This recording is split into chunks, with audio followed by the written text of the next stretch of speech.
I am sitting by the window tonight watching the lights of my small town fade into the distance. From here, everything looks calm. The street lamps glowing, families walking home, couples laughing together. But inside me there is only silence. A silence I have carried for too long. My name is Emily. I am 32 years old and I live in a quiet town in the United States. To anyone looking at me, I am a married woman with a stable life. A nice house, a caring husband, and no reason to cry.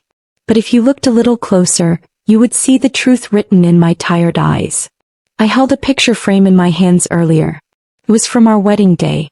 In that photo I am smiling so brightly, almost glowing, like I had found my forever. My husband's arm is around me, his face full of pride and joy.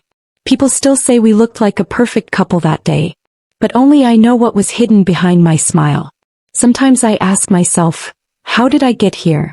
How did I end up living a life that feels borrowed, a life that does not feel fully mine? My husband loves me with his whole heart. He does everything to make me happy. And yet, every day I feel like I am slowly breaking into pieces. I have lied to him. Not the kind of lie you can explain in one sentence. Not a lie about where I was or what I was doing. This lie is deeper, heavier. It is the kind of lie that hides in the silence between two people. A lie that looks like love on the outside but feels like emptiness on the inside. I try to act normal. I laugh at his jokes. I kiss him goodnight. I cook meals and fold laundry like a good wife should. But the truth is, my heart has been somewhere else for a very long time. And every time I look at him, I feel guilt burning inside me. I know one day the truth will come out. Lies like this do not stay hidden forever. And when that day comes, I don't know if I will survive the weight of it. Last night as I sat beside him on the couch, he leaned close and asked me something simple. Something small. But in that moment my world cracked open. Last night he smiled at me with love in his eyes, and asked me a question that shattered everything. The next morning began like every other morning in our house. Sunlight filtered through the white curtains in our bedroom, and I could hear the soft sound of birds outside. My husband, Daniel, was already awake. He was in the kitchen humming to himself, making coffee. That was his routine. Every day without fail he made me coffee just the way I liked it. 2 sugars, no cream. To anyone else it would look like a perfect marriage. A husband who makes his wife coffee, a wife who greets him with a smile. Our house was warm, tidy, filled with little pictures and memories we had built together. Friends often told me they envied us. They said we were lucky to have the kind of relationship many dreamed of. But they didn't know. They couldn't see the truth. I walked into the kitchen and saw him standing there, still in his t-shirt and sweatpants, his hair messy from sleep. He turned and smiled at me in that familiar way, as if I was the center of his world. I forced myself to smile back. "Morning, Em," he said, placing the mug in my hands. His voice was soft, caring, steady. "Morning," I whispered. We sat together at the table talking about small things. Work, the weather, the neighbor's dog that kept digging holes in our garden. From the outside it was a picture of love and peace. But inside me it felt like a cage. Every word I spoke was measured. Every smile I gave was borrowed. I felt like an actress in a play that never ended. There were moments when Daniel would reach across the table, take my hand and rub his thumb over my skin. I should have felt warmth. I should have felt love. But instead I felt emptiness. A heavy kind of nothingness that scared me more than anger ever could. I wasn't angry at him. I wasn't even angry at myself. I was just numb. Sometimes he would surprise me with little things. Flowers on the counter, a note left in my bag, or cooking dinner after my long day. He thought those things kept me happy. And I pretended they did. I would say, "Thank you," with a smile, and he would kiss my forehead, believing everything was fine. But every time I said thank you, a part of me wanted to cry. Because the truth was, he deserved more than a wife who only pretended to feel. Weeks passed like this, one day folding into another, all looking the same. The routine was safe, steady, and beautiful from the outside. But to me it was a prison. A prison I had built with my own choices, and one I could not escape without breaking his heart. One evening after dinner, Daniel sat across from me with a strange kind of nervousness in his eyes. He looked like a man carrying a secret, or maybe a dream he was too afraid to share. "Emily," he said quietly, almost hesitant. There's something I've been thinking about. I set my fork down and looked at him. What is it? He reached across the table and took my hand. His eyes softened and I could see the hope inside them. I think it's time we start a family, he said.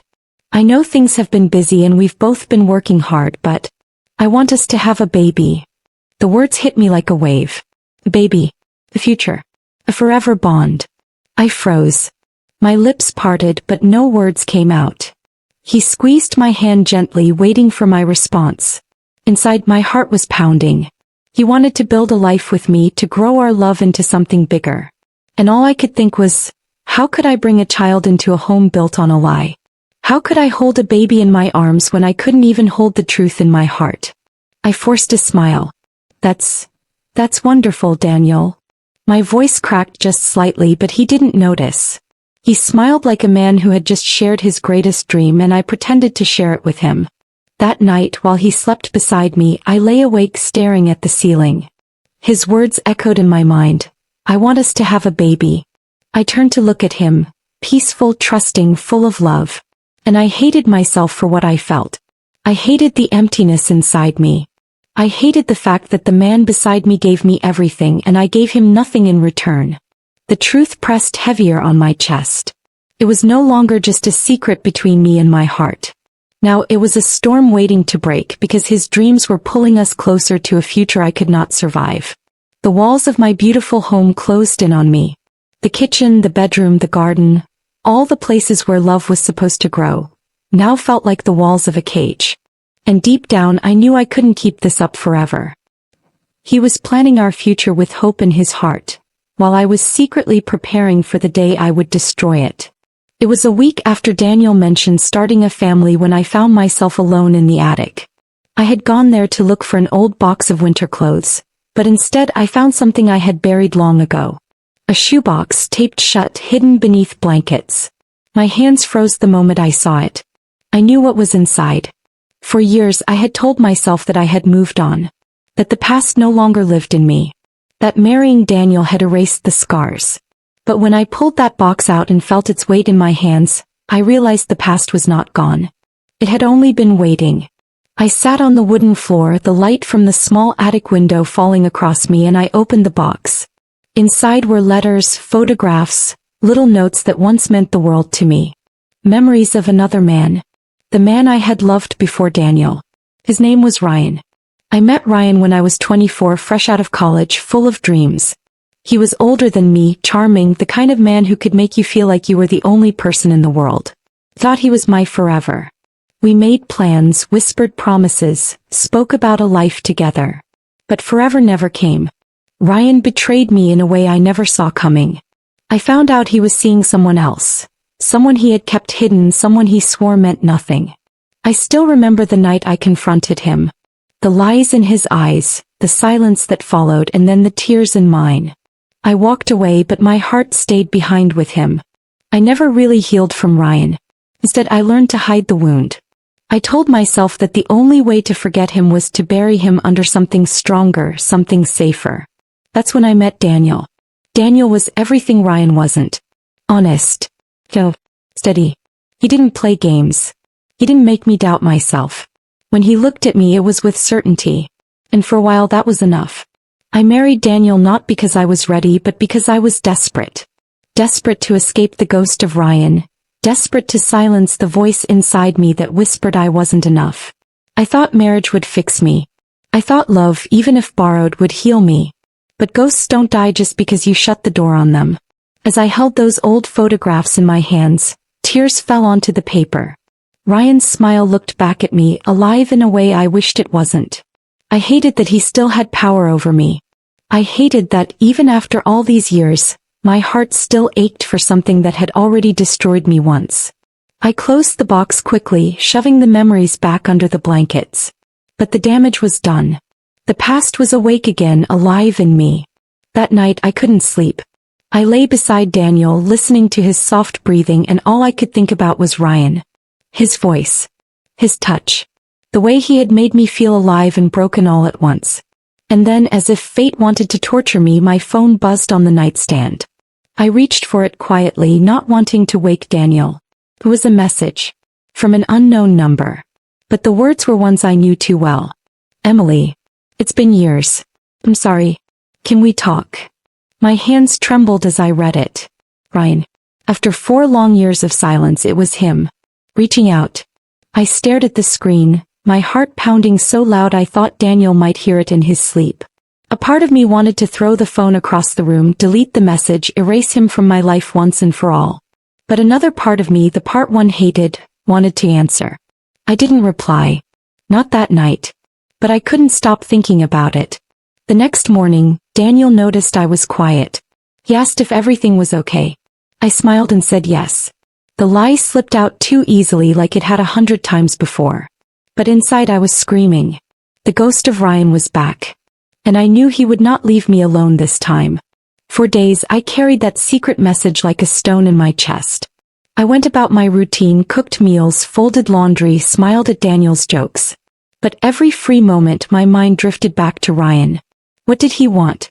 Why no? What would I say if I saw him again? One evening Daniel surprised me with dinner. He had cooked my favorite dish, lit candles on the table and played soft music. He wanted to remind me of us, of our love. And the entire time I kept thinking about another man's message. Guilt burned inside me like fire. I hated myself for it. Daniel was giving me his whole heart and I was giving him only half of mine. That night I finally opened Ryan's message again. My thumb hovered over the keyboard. I told myself I would just reply once, just for closure. Just to say I had moved on. But deep down I knew that wasn't true. I typed 3 words. What do you want? I hit send. The moment I did, I felt the ground beneath me shift. I knew I had just opened a door that could never be closed. I thought I buried the past forever, until one text brought it back to life. The days that followed were heavy with silence. Not Daniel's silence, but mine.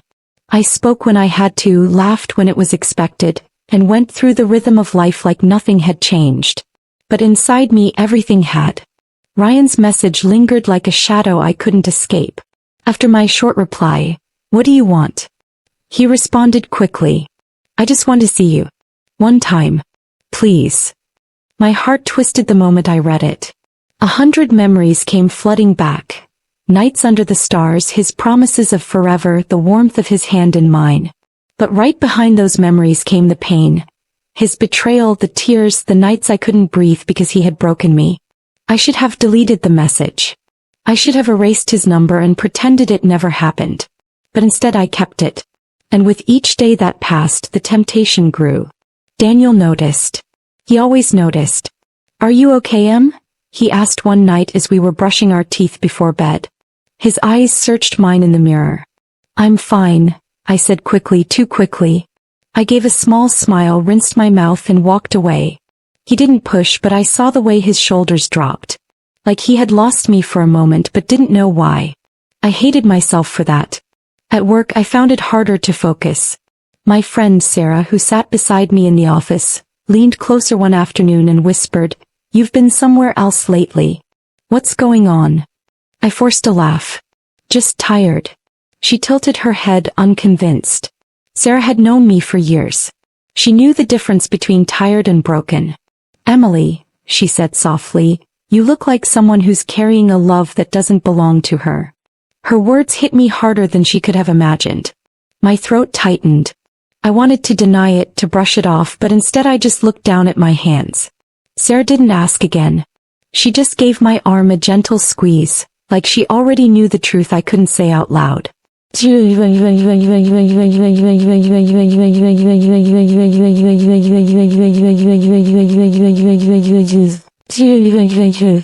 That night, lying beside Daniel, I pretended to be asleep. He shifted closer, his arm wrapping around me, pulling me against his chest. His warmth should have comforted me, but instead it made me feel like a thief. I was stealing moments from a man who deserved more than my half-broken heart. I thought about Ryan's message. I thought about Sarah's words. And the more I thought, the heavier the silence became. Pretending was exhausting.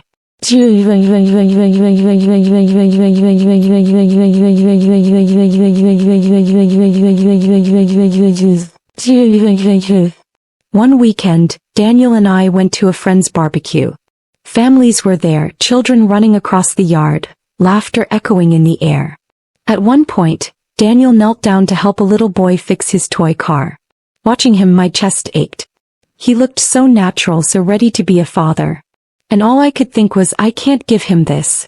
Not when my heart isn't here. Later that evening, as we drove home, he reached for my hand on the steering wheel. "You've been quiet again," he said gently. "Did something happen at work?" I shook my head. "No, nothing." He squeezed my hand. "You know you can tell me anything, right?" I nodded. But I didn't tell him. I couldn't. The lie had become my prison, and every time he offered me freedom, I locked myself in tighter.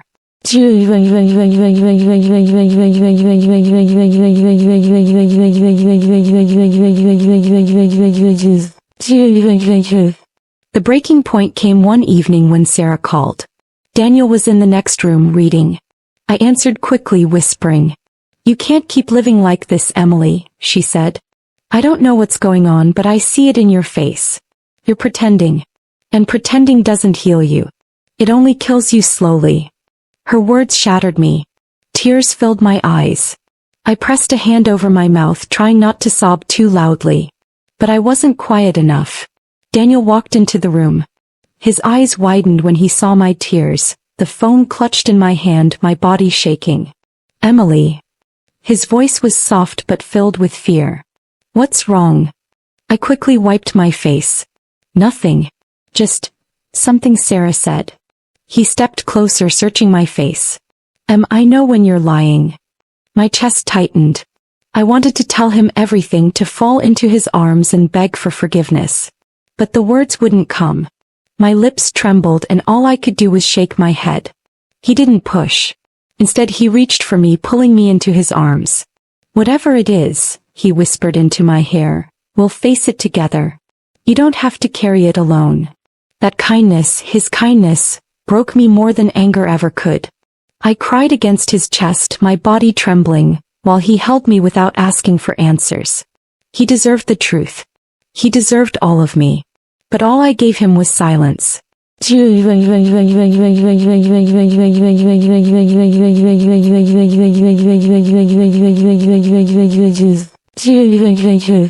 The next morning, I sat alone at the kitchen table, staring at my phone.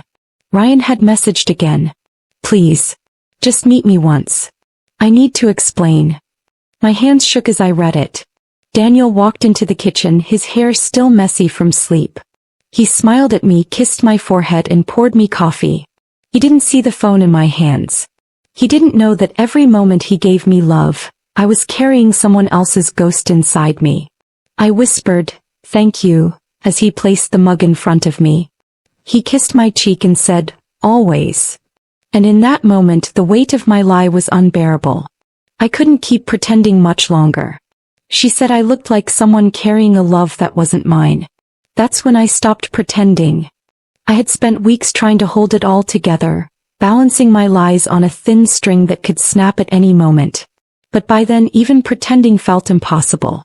My body was tired, my heart was heavy, and my silence had become louder than any words I could speak. That evening after dinner, Daniel and I sat together in the living room. The TV was on, but neither of us was really watching. He sat on the couch with his arms stretched along the back, and I sat beside him, twisting my wedding ring nervously around my finger. "Emily," he said softly, his eyes never leaving me. "You've been gone for weeks now, maybe months. I don't know where you are when you look at me, but I know it isn't here." His voice wasn't angry. It was sad. Honest. My throat closed up. I wanted to deny it, to smile and brush it off, but something inside me broke. The words spilled out before I could stop them. "You're right," I whispered. My hands shook as I pulled them into my lap. "I haven't been here. Not fully." Daniel leaned forward, his brows furrowed, his eyes locked on mine. "Then where are you, Em? Because I've been waiting for you to come back to me." Tears blurred my vision. My lips trembled. And then finally I told him the truth. "I never healed from before," I said, my voice breaking. "I thought marrying you would fix me. I thought I could bury everything, but I couldn't. And now, Now it's all back and I don't know how to stop it. His face softened with pain, but he didn't interrupt. He let me continue. There was someone else before you. Someone who broke me. And when I met you, you were safe. You were kind. You loved me in a way I thought I didn't deserve. So I said yes. But part of me never left the past. The silence in the room was unbearable. I could hear my own heartbeat, the hum of the TV in the background, the ticking of the clock on the wall. Daniel finally leaned back, his chest rising and falling with a slow breath. His eyes glistened, though he didn't cry. I know, he whispered. I froze.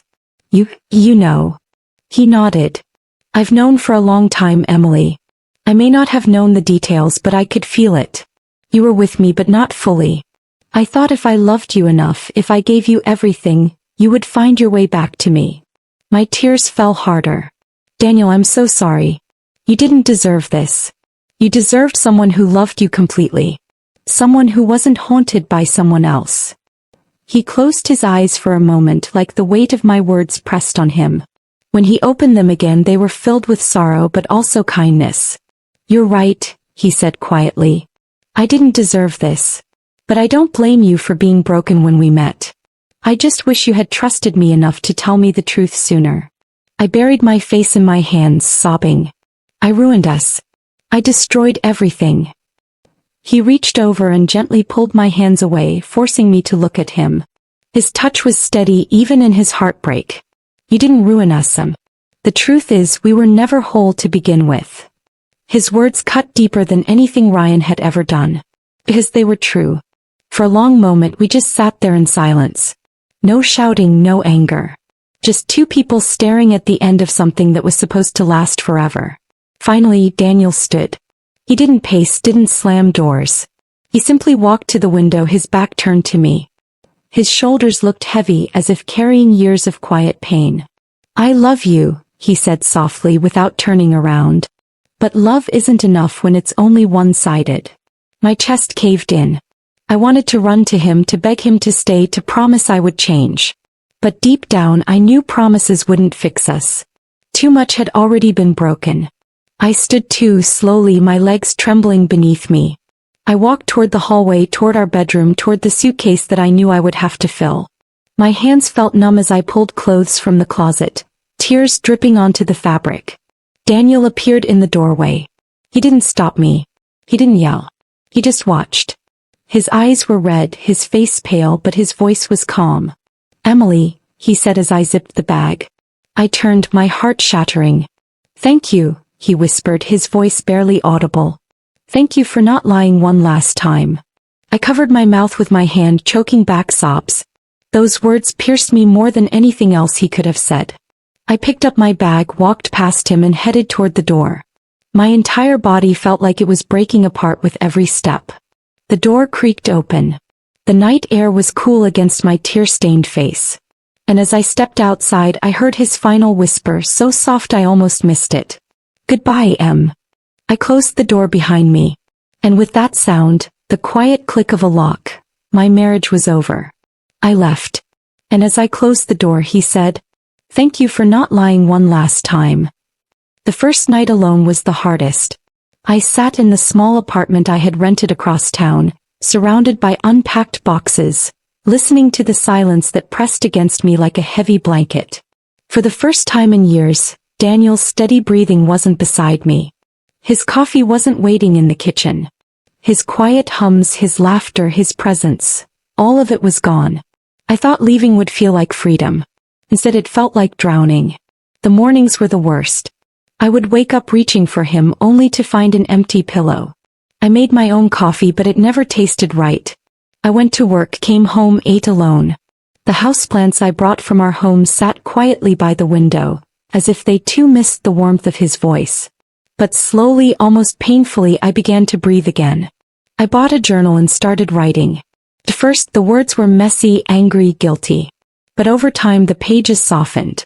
I wrote about my mistakes, about Ryan, about Daniel, about the lies that had built my life.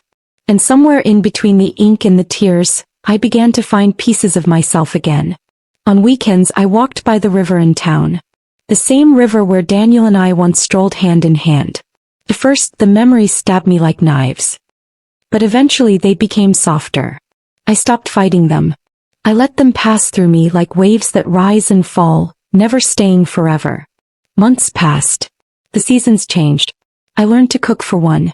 I learned to sleep without reaching for someone. I learned that healing is not about forgetting but about carrying the pain differently. One rainy afternoon as I was unpacking the last of my boxes, I found a small envelope tucked inside a drawer. My heart sank the moment I saw Daniel's handwriting. With shaking hands I opened it. Inside was a simple note.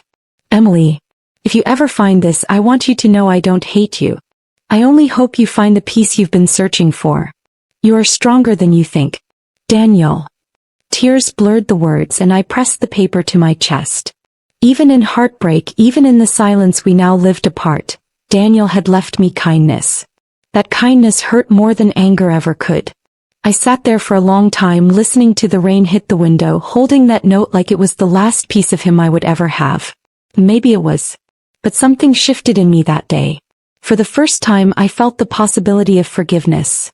Not from him but from myself. I will never erase what I did. I destroyed my own marriage. I broke the heart of a man who loved me fully. And I will live with that truth forever. But I also know this, hiding pain does not heal it. Pretending only deepens the wounds. Healing is slow. It is quiet. It is walking through the ruins of your choices and still finding a way to stand. Some nights I still dream of Daniel. Sometimes I imagine the life we could have had if I had been honest from the beginning. But I also know that dreaming won't bring him back. All I can do now is live, learn, and carry his kindness with me. So if you are listening to me, if my story feels like yours, please remember this. You are not alone. We all make mistakes that tear us apart. We all carry ghosts. But even after the storm, there is silence that can heal you if you let it.